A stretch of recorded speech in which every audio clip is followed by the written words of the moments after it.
Hello, everyone. Got a few dirty jokes for you today.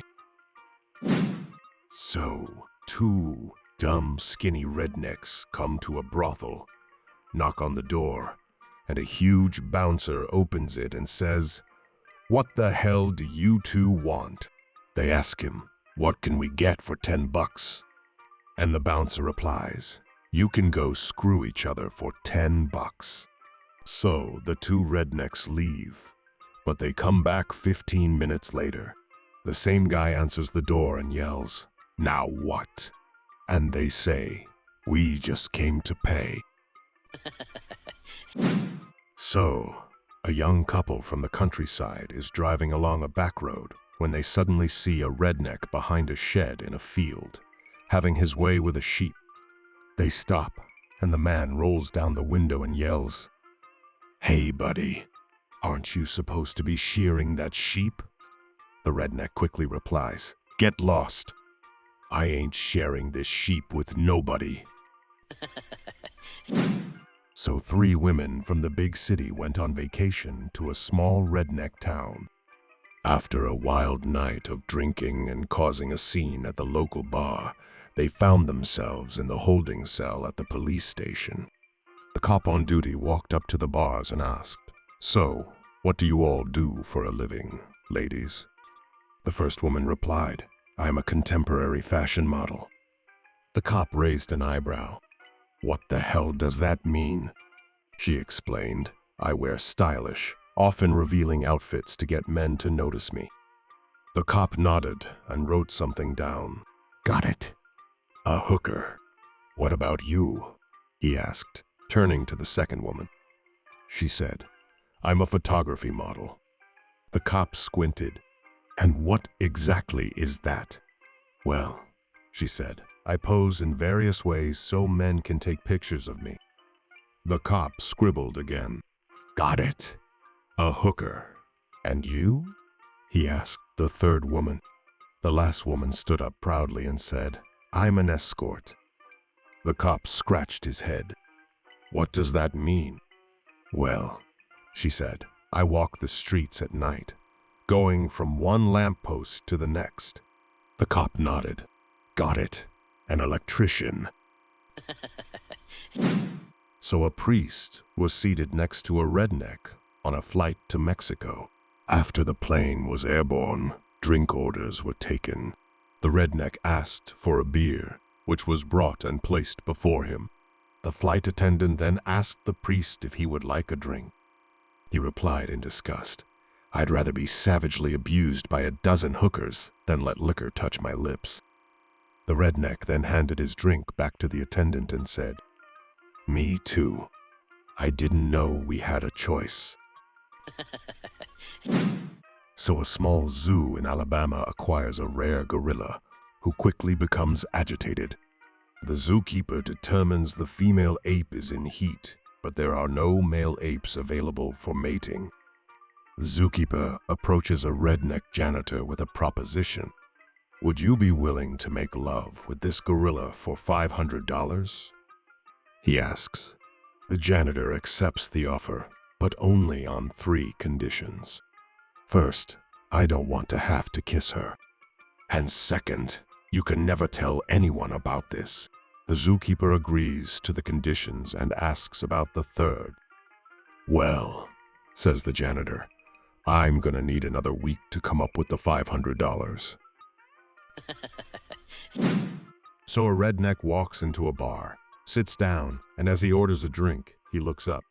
He sees a monkey hanging from the ceiling and asks, "Hey, bartender, what's the monkey for?" The bartender replies, "If you stick around until we close, I'll show you." The redneck agrees to stay. As the last customer leaves and the bartender locks up, the redneck says, "Are you going to show me now?" The bartender grabs a stick, hits the monkey, and it scurries down the bar to suck him off. The bartender explains, "If you hit the monkey, it'll give you head. Want to give it a try?" The redneck responds, "Yeah, sure, just don't hit me that hard." So a man is at an airport, walking around.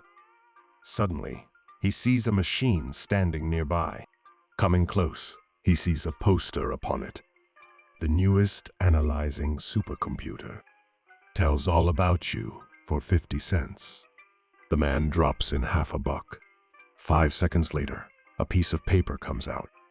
He takes it and reads, Peter Davison, Oklahoma redneck, 35. Flies to New York at 18 o'clock. The man is impressed. But then he thinks, hey, I am a human. Surely I can outwit a machine. He goes, dresses up as an old man, and comes back. Puts 50 cents in again. Peter Davison, Oklahoma, redneck, 35. Flies to New York at 18 o'clock. Damn, the man thinks. Let's try again. Paints himself up in blackface. Puts in 50 cents. Peter Davison, Oklahoma, redneck, 35. Flies to New York at 18 o'clock. Angry, he leaves, dresses up as a woman, puts on makeup, a wig, and returns to the machine. Pulls out another $50 coin and drops it into the machine. A piece of paper once again comes out. Peter Davison, Oklahoma, redneck, 35. If not for his pissing contest, would have flown to New York at 18 o'clock. So, one sunny afternoon, the President of the United States was traveling in a helicopter over the vast swamps of Florida. As he gazed out the window, he marveled at the stunning scenery below, the shimmering water, the lush greenery, and the occasional wildlife darting through the reeds. Suddenly, something caught his eye. It was a small speedboat zooming across the water, towing two tiny figures on water skis behind it. The president squinted, trying to make out the details. As the boat got closer, he realized that the skiers were actually midgets. The president was intrigued. He had heard stories of the eccentric characters who called the Florida swamps their home, but he had never seen them in action. He turned to the helicopter pilot and said, "Can you take us closer to those folks in the speedboat?" "I'd like to meet them." The pilot nodded and steered the helicopter towards the boat.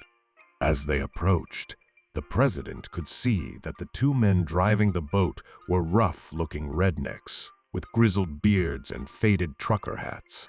But they seemed to be having a blast, whooping and hollering as they zipped across the water. The president decided to make a spontaneous visit. He instructed the pilot to land the helicopter nearby, and then climbed down onto the speedboat. The rednecks looked up in surprise as the most powerful man in the country stepped onto their rickety vessel. "Hey there, fellas," said the president, beaming. "I couldn't help but notice how well you're working together. It's really inspiring to see people of different backgrounds and sizes enjoying each other's company. You're a true example of the American spirit." The rednecks looked at each other, bewildered.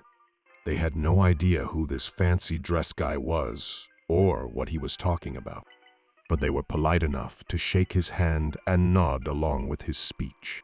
After a few more minutes of chit-chat, the president bid them farewell and climbed back onto his helicopter. As he flew away, he couldn't help but feel a little bit smug. He had just had an authentic Florida experience, and he had connected with the common people in a way that few politicians could. Meanwhile, back on the speedboat, the rednecks were scratching their heads. "Who was that guy?" said one of them, squinting at the receding helicopter. "I don't know," said the other. "But he don't know nothing about hunting alligators." So a filthy rich Florida man decided that he wanted to throw a party and invited all of his buddies and neighbors. He also invited Leroy, the only redneck in the neighborhood. He held the party around the pool in the backyard of his mansion. Leroy was having a good time drinking, dancing, eating shrimp, oysters, and BBQ, and flirting with all the women. At the height of the party, the host said, I have a 10-foot man eating gator in my pool, and I'll give $1 million to anyone who has the nerve to jump in." The words were barely out of his mouth when there was a loud splash. Everyone turned around and saw Leroy in the pool. Leroy was fighting the gator and kicking its rear. Leroy was jabbing it in the eyes with his thumbs, throwing punches, headbutts, and chokeholds, biting the gator on the tail and flipping it through the air like some kind of judo instructor. The water was churning and splashing everywhere. Both Leroy and the gator were screaming and raising heck. Finally, Leroy strangled the gator and let it float to the top like a dime-store goldfish. Leroy then slowly climbed out of the pool. Everybody was just staring at him in disbelief. Finally, the host says, "Well, Leroy, I reckon I owe you $1 million. No, that's okay. I don't want it," said Leroy. The rich man said, "Man, I have to give you something. You won the bet." "How about $500,000 then?" "No thanks. I don't want it," answered Leroy. The host said, "Come on, I insist on giving you something." That was amazing. "How about a new Porsche and a Rolex and some stock options?" Again, Leroy said no. Confused, the rich man asked, "Well, Leroy, then what do you want?" "I want the name of the bastard that pushed me in the pool." So, up in the hill country, two rednecks, Cletus and Daisy, get married and go off to Niagara Falls for a week-long honeymoon. But just 2 days later, Cletus comes through the door of his father's house in a lather. His dad asks him, "Boy, why are you home so early? You got another 5 days on your honeymoon." Cletus says, "I'm mad as hell. I can't be married to her any longer. I need a divorce." His dad asks, "A divorce? Why?" Cletus replies, "Because she's a virgin." His dad was very surprised and asked, "What boy? What's the matter with that?"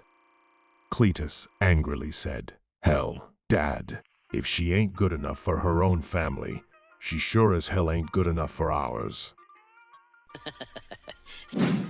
So 3 rednecks were working up on a cell phone tower, Cooter, Ronnie, and Donnie. As they start their descent, Cooter slips, falls off the tower, and is killed instantly. As the ambulance takes the body away, Ronnie says, "Well, someone should go and tell his wife." Donnie says, "Okay, I'm pretty good at that sensitive stuff. I'll do it." 2 hours later, he comes back carrying a case of Budweiser. Ronnie says, "Where did you get that beer, Donnie?" "Cooter's wife gave it to me," Donnie replies. "That's unbelievable. You told the lady her husband was dead and she gave you beer?" "Well, not exactly," Donnie says. "When she answered the door, I said to her, 'You must be Cooter's widow.' She said, 'You must be mistaken. I'm not a widow.' Then I said, 'I'll bet you a case of Budweiser you are.'" So a redneck walks into his bedroom with a sheep under his arm and says, "Darling, this is the pig I screw with when you have a headache." His wife is lying in bed and replies, "I think you'll find that's a sheep, you idiot." The redneck says, "I wasn't talking to you." So 3 rednecks, Bubba, Earl, and Jeb were stumbling home late one night when they wandered past the old graveyard. "Hey, y'all, come check this out," Bubba says, pointing at a headstone. "This here's Zeb Jones. God bless his soul. He lived to be 87. "That's nothing," Earl chimes in. "Look over here. Butch Smith made it to 95. Suddenly, Jeb yells out, "Whoa! Al, I found someone who lived to be 145 years old." Bubba and Earl rush over. "What's his name?" Bubba asks. Jeb lights a match to read the marker and says, Miles, from Georgia. So, a visiting professor at Florida State University is giving a seminar on the supernatural. To get a feel for his audience, he asks, how many people here believe in ghosts? About 90 students raise their hands. Well, that's a good start. Out of those of you who believe in ghosts, do any of you think you've ever seen a ghost? About 40 students raise their hands. That's really good. I'm really glad you take this seriously. Has anyone here ever talked to a ghost? 15 students raise their hands. That's a great response. Has anyone here ever touched a ghost? 3 students raise their hands. That's fantastic. But let me ask you one question further. Have any of you ever made love to a ghost? One student in the back raises his hand. The professor is astonished. He takes off his glasses, takes a step back, and says, Son, all the years I've been giving this lecture, no one has ever claimed to have slept with a ghost. You've got to come up here and tell us about your experience. The redneck student replies with a nod and a grin and begins to make his way up to the podium. The professor says, Well, tell us what it's like to make love with a ghost. The student replies, Ghost, damn. From back there, I thought you said goats. So an East Texas couple, both bona fide rednecks, had 9 children. They went to the doctor to see about getting the husband fixed. The doctor asked them why, after 9 children, would they choose to do this. The husband replied that they had read in a recent article that 1 out of every 10 children being born in North America was Mexican, and they didn't want a Mexican baby because neither of them could speak Spanish. So an Irishman, an Italian, and a redneck walk into a bar. The elderly Irishman slowly limped up to the bar and ordered an Irish whiskey. He sat down at the bar and saw Jesus sitting alone down at the end. He asked the bartender, Is that Christ down there? The bartender said yes, so the Irishman said, Well, get him your finest Irish whiskey on me. Next, a hunchbacked Italian man came in and ambled his way to the bar, where he ordered a Chianti. He saw Jesus and asked the bartender, Is that the Lord down there? The bartender said yes, so the Italian man said, Then send him a Chianti on me. A redneck sauntered in and sat down. He ordered a bush and saw Jesus. Holy shit, is that Jesus? The bartender said yes, so the redneck said, We'll get him a nice cold beer on me. Jesus finished his drinks and walked over the Irishman. He touched the Irishman's legs and says, For your kindness, you are healed. The Irishman hopped up and danced a jig out the door. Next, he placed his hand on the Italian's back and said, For your kindness, you're healed. The Italian's back straightened up, and he stood tall for the first time in his life. He then walked out of the bar proudly. Jesus approached the redneck, but before he could touch him, the redneck held his hands up and said, Don't touch me. I'm on disability. So on his honeymoon, a very thick redneck farmer, Billy, insisted on having a room at the luxury hotel with a balcony overlooking the sea. On retiring for the night after the wedding, his new bride emerged from the bathroom dressed in some very hot nightgown. Hey, Billy Joe, come in off the balcony and see what I have waiting for you to savor for the first time, she said coyly. No, thanks. I want to sit out here, he said. So Daisy sat down, brushing her golden hair for 10 minutes, after which she invited Billy once more to come in off the balcony to take pleasure of her virginal body. Once more he refused. Eventually, Daisy grew tired of waiting, and she retired to the wedding bed and fell asleep. In the morning, she awoke to find him still sitting on the balcony. Why did you spend the whole night out there when you could have been making love all night? She asked. Well, my dad said the first night of my marriage would be the most beautiful night of my whole life, and I didn't want to miss a moment of it. So once upon a time, there was a redneck that decided to go hunting. After a full day of hunting, he didn't kill anything, so he decided to pack up and go home when all of a sudden he sees a bear and decides to shoot it. He fires one shot, but misses. The bear comes up to him and says, "You just tried to kill me." But the redneck says, "No, my gun went off by itself." But the bear does not believe him and says, "Now I'm gonna screw your ass." After the bear is done with the redneck says, "Damn bear, I'm gonna kill you," and fires again. But he misses for a second time. The bear comes up to him and says, "You just tried to kill me again." And the redneck says, "No, I dropped my gun and it went off again." The bear doesn't believe him and says, "I'm gonna screw you again." So after the bear is done with him, he leaves, and the redneck is real mad and fires a third time. But again, he misses. So the bear comes up to him and says, "You didn't come here to hunt, did you?" So two rednecks are sitting around, enjoying a cold beer one afternoon. After a while, the first redneck says to the second, "If I were to sneak over to your place while you were out hunting and make love to your wife, and she ended up having a baby, would that make us related?"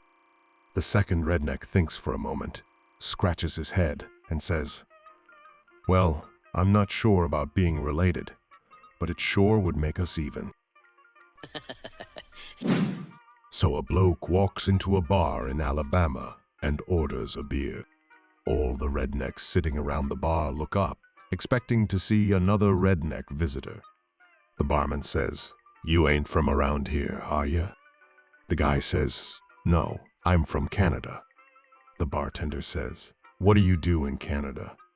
The guy says, "I'm a taxidermist." The bartender says, "A taxidermist? What the heck is a taxidermist? Do you drive a taxi?" "No, a taxidermist doesn't drive a taxi. I mount animals."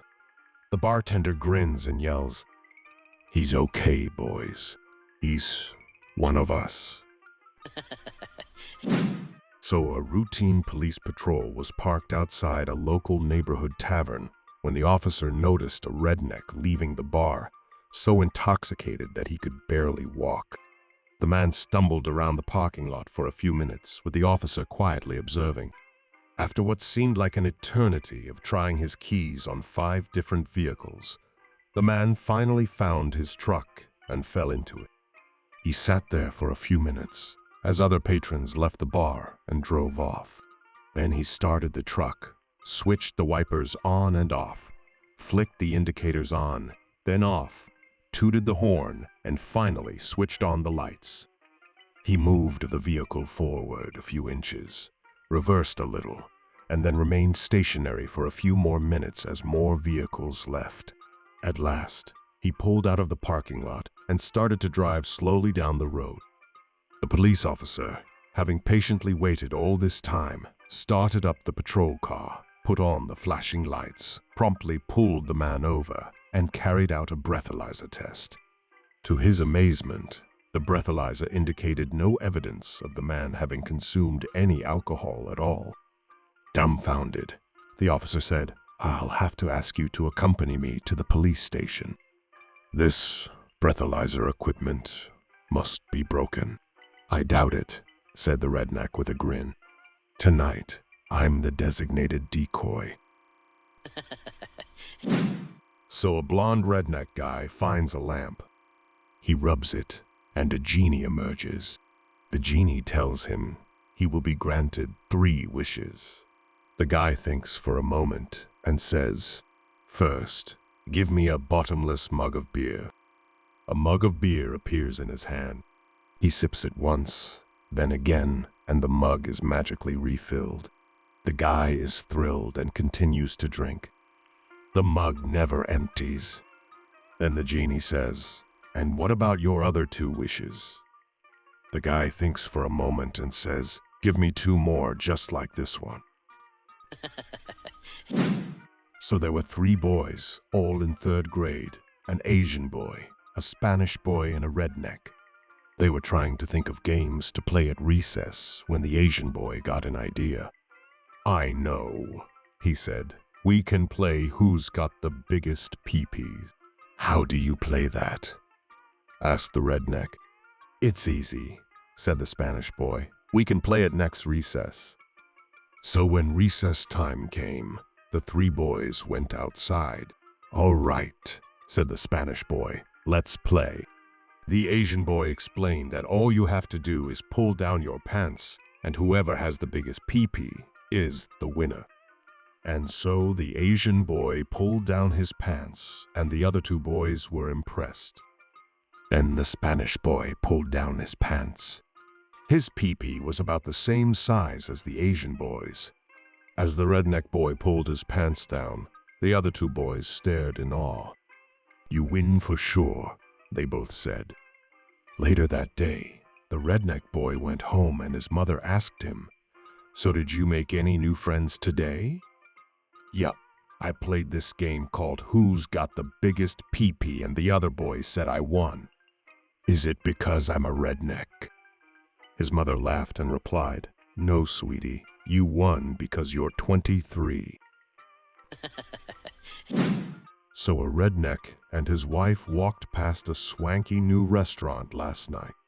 "Did you smell that exciting food?" she asked. He replied, "Yes, what a wonderful smell." Being the kind-hearted redneck, he thought, "What the heck, I'll treat her." So they walked past the restaurant again. So an old redneck couple, Billy and Sally, were at home doing the gardening. Billy looks over to Sally and says, "Sally, I think your bum is bigger than the barbecue." Sally rolls her eyes and says, "Whatever, Billy, just plant the dang tomatoes," and turns away. Billy, however, is so curious to test his theory that he walks over to the barbecue, measures it with his hands, then walks over to Sally and compares this measurement to her butt. Then he exclaims, "See, I told you, Sally. Your butt is bigger than the barbecue. I measured it." Sally ignores her silly husband and continues weeding. Later that night, they both jump into bed. Billy turns over and nudges Sally on the shoulder and says, "Hey, Sally, come on, the Viagra's kicked in." Sally looks at Billy and, with an annoyed voice, replies, "What? You want me to fire up a whole barbecue for one little sausage?" So a man who had spent his whole life in the countryside visited a friend.